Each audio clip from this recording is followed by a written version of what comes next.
And personal finance expert, MeVest founder Lesley-Anne joins us on Canada Now. And Lesley-Anne, your latest article in the Star discusses becoming empowered financially with some simple daily practices. That's right. And November is actually Financial Literacy Month, which is a perfect time for us to talk about this subject.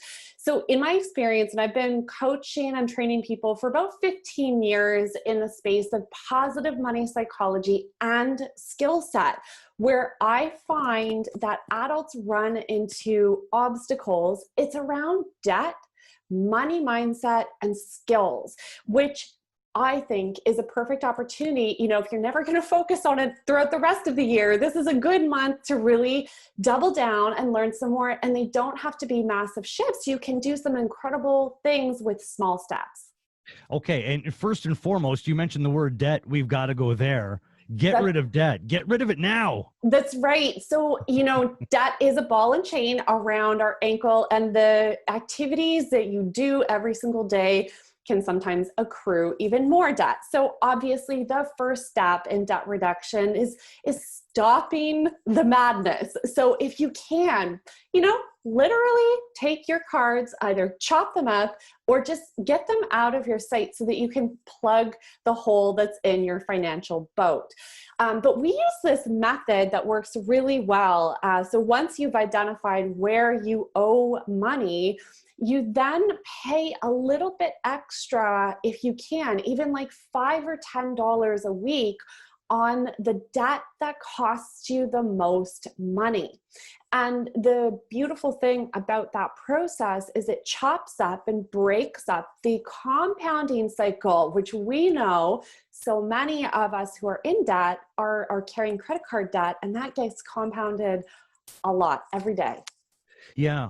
Now, is getting rid of the debt all part of that shift in the mindset to give one empowerment financially? You are nailing it. Yes. So debt tends to be, it has some stigma to it, and it allows us to not feel very free. So when we talk about shifting money mindset, we then go to activities we can do every day to strengthen the mind, because you may be surprised by this, but the way we are financially empowered is actually 90% in the mind.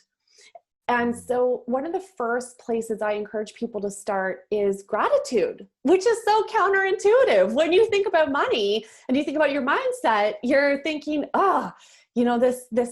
this money stuff is really bothering me. The first thing you can do is just thank the money that you do have and the things that it does for you. That's a great place to start. And then part two, I kind of alluded to this, is you have to stop the negative self-talk in order to move forward. Otherwise, it's just too negative. Well, and I would think that puts you, or that gives you peace of mind. And you really can't move forward with financial empowerment and shifting this mindset if you don't have peace of mind. Totally. And, another great thing that you can do to get some peace of mind is some light goal setting with your spouse.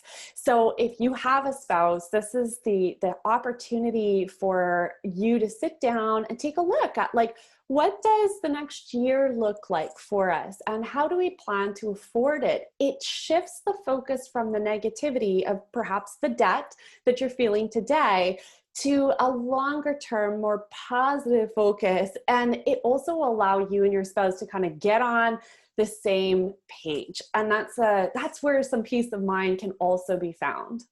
Well, and you've talked about it in the past on our show, Lesley-Anne, where there are so many things that we can do with banking and with our accounts nowadays, where if we want to really nail down this debt and get rid of it, there are things we could do, like on a monthly basis, where you can, if it's just $50 or something, you grab $50 and make it go to the account and forget that $50 every month, and it's going to go towards chipping away at this debt. There are things that we can do that if we wrap our heads around, okay, there's going to be $50 that we're just not going to be able to touch every month.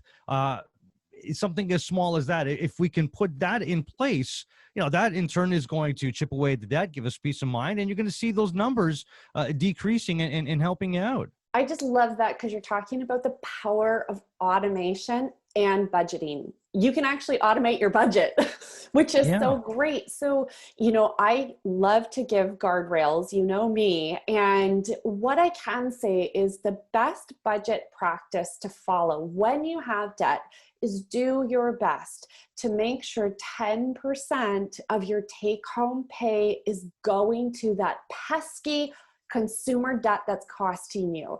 And the way you can make this happen is you can outsmart yourself and automate it. You can do automation almost on a daily basis nowadays, depending on your institution. But at a minimum, my recommendation is that you're automating on a weekly basis those debt payments. And why not at the same time automate most of the rest of your budget? So your utility bills, if you have a mortgage or your rent, set it up in your budget. Now, this assumes that you have a budget to begin with. Yes.